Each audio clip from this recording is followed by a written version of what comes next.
तो class 11th के सभी विद्यार्थियों, आज अपन एक सैम्पल पेपर सॉल्व करेंगे। हिंदी का ये सैम्पल पेपर है, सेट ए है। अच्छे से सॉल्यूशन प्रोवाइड करा रहा हूँ ताकि हमारे बच्चे अच्छे स्कोर कर पाए, अच्छे नंबरों से पास हो।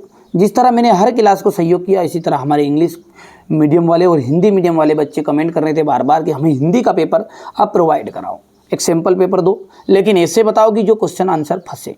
आपको इससे बेटा अनुभव हो जाएगा किस तरह के क्वेश्चन पूछे जाएंगे, और बहुत सारे क्वेश्चन तो आपको देखने को मिलेंगे इसे एग्जिट ऐसे के ऐसे ही।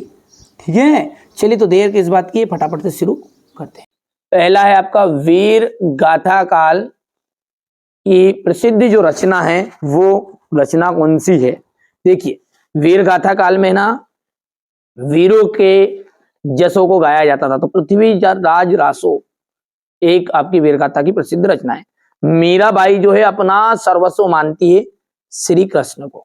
हिंदी का प्रथम उपन्यास माना जाता है, हिंदी का जो प्रथम उपन्यास है ना वो है परीक्षा गुरु। क्या है? परीक्षा गुरु। चित्रपट संगीत का पर्याय है, लता मंगेशकर को कहा गया है। पटकथा की मूल इकाई है, पटकथा की मूल इकाई हो जाएगी दृश्य। संक्षेपण का गुण नहीं है, संक्षेपण का जो गुण नहीं है वो आ जाएगा शुद्धता।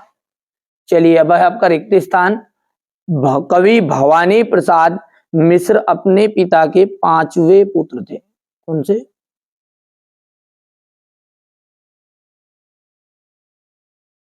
5वें पुत्र थे। अक्क महादेवी का विवाह जैन राजा कौशिक के साथ हुआ था।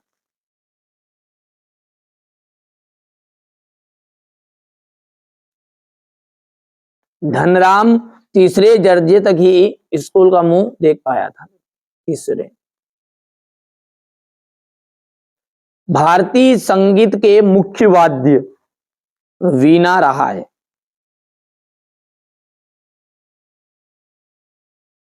जन संचार का लोकप्रिय तथा सबसे नया माध्यम है इंटरनेट।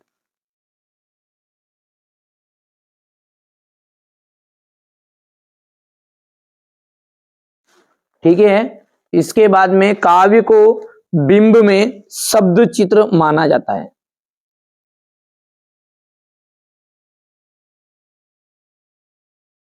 हो गया। कुल की हानि, देखो पहला क्या है हमारा कुल की हानि। कुल की हानि का मतलब होगा परिवार की मर्यादा। ओस के फूल एक गद्य संग्रह है। गरबा जो कि गुजरात में। मानव ज्ञान से संबंधित सूचना विश्व ज्ञान कोश। विभत्स रस का स्थायी भाव, तो विभत्स रस का स्थायी भाव हो जाएगा जुगुप्सा। ठीक है, आगे बढ़ते हैं और अगला देखते हैं क्या बोल रहा है ये। शब्द चित्र, शब्द चित्र का आ जाएगा यहाँ पर, छठे का जाएगा 6 प्रकार के। एकमात्र सहारा अंधे की लाठी।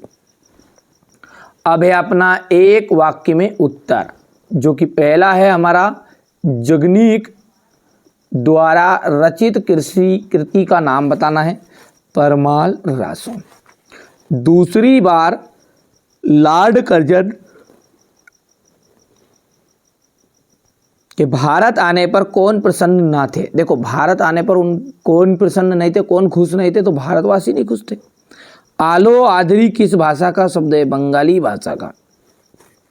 हिंदी शब्दकोश में लगभग कितने शब्द हैं हिंदी में? हिंदी डिक्शनरी में 5 लाख। बिंब का शाब्दिक अर्थ क्या है? मूर्त स्वरूप प्रदान करना। शब्द गुण कितने प्रकार के होते हैं? तो 3 प्रकार के।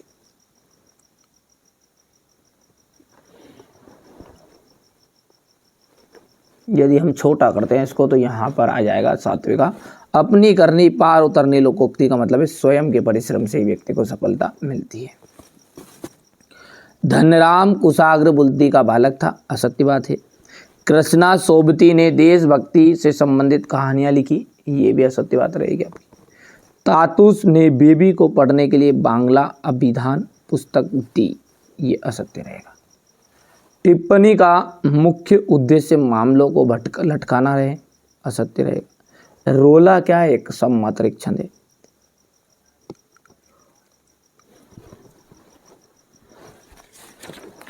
आगे बढ़ते हैं।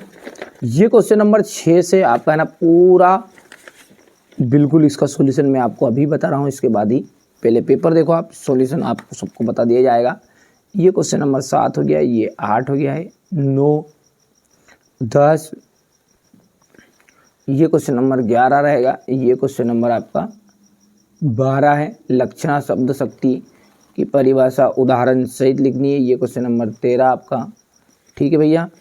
इसके बाद में यदि हम बात करें तो ये रहेगा आपका क्वेश्चन नंबर 14, कालाक्षर भेष बराबर। राजभाषा की विशेषताएं देनी है, निर्देशानुसार वाक्य परिवर्तन करना है।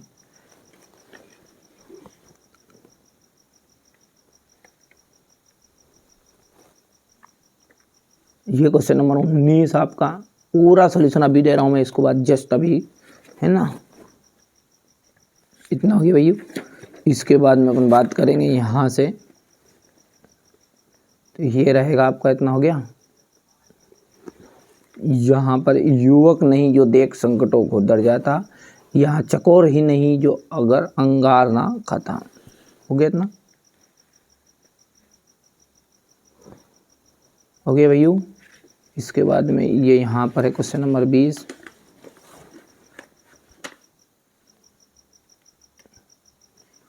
इसके बाद में ये यहाँ से है, यहाँ पर है क्वेश्चन नंबर 21,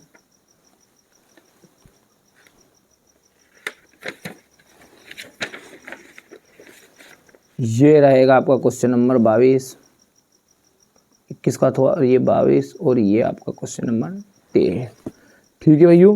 तो ये तो मैंने आपको है ना पूरा पेपर बता दिया है ना, क्योंकि यहाँ से ज़रूरत पड़ेगी अपने को इसकी फिर से यहाँ पर सॉल्यूशन देखते समय। चलिए अब इसका सॉल्यूशन अच्छे से अपन कवर करते हैं। तो देखिए यहाँ से अपन क्वेश्चन नंबर 6 देखेंगे, प्रगतिवाद के 2 कवि के नाम और उनकी रचनाएं, है ना। तो यहाँ से नागार्जुन है, युगधारा और सतरंगे पंखों वाली प्यासी पतराई आंखें। ठीक है। केदारनाथ अग्रवाल आ जाएगा। इसी का अथवा वाला है भारतेंदु युग के 2 लेखकों के नाम।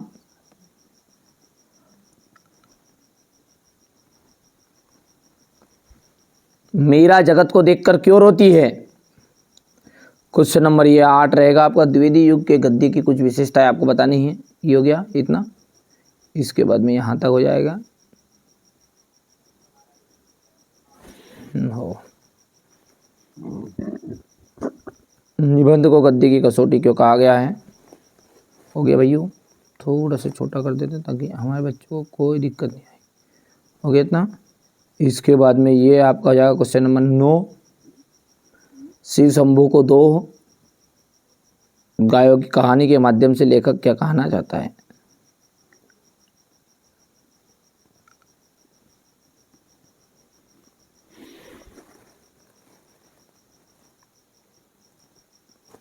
ये हो गया इतना आपका क्वेश्चन नंबर 10। ये यहाँ से देख सकते हैं आप क्वेश्चन नंबर 10 का अथवा हो गया। इसके बाद में ये क्वेश्चन नंबर आपका 11 रहेगा यहाँ से।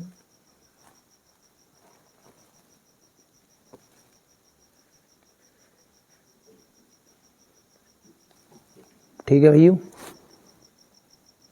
आगे बढ़ते हैं। इसके बाद में ये यहाँ से थोड़ा सा ये आपको बड़ा कर दूँ क्या। ये हो गया 2 पॉइंट। ये इसके बाद में 2, 3, 4 5।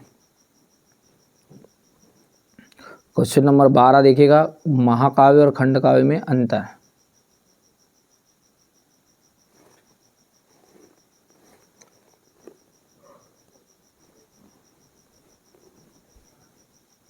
इसके बाद में यहां से आता हूं। मुक्तक छंद की परिभाषा उदाहरण से देनी है। ये हो गया मुक्तक छंद परिभाषा हो गई, ये उसका उदाहरण आ गया।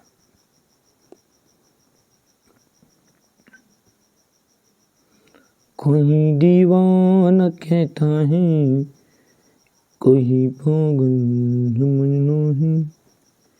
ये क्या आपका मुक्तक छंद का उदाहरण है। लक्षणा शब्द शक्ति की परिभाषा उदाहरण सहित।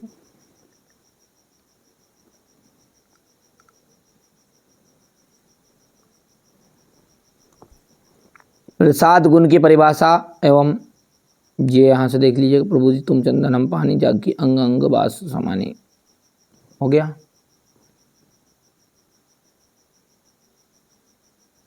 ये आपका मुहावरे में अर्थ है।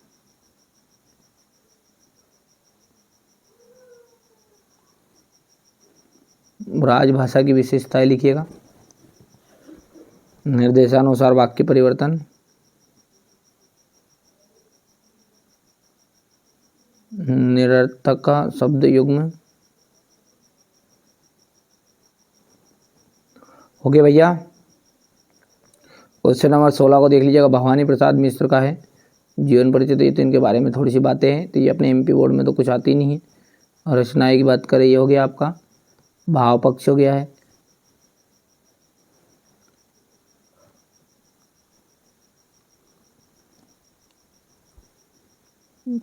कला पक्ष हो गया है भैयू, साहित्य में स्थान।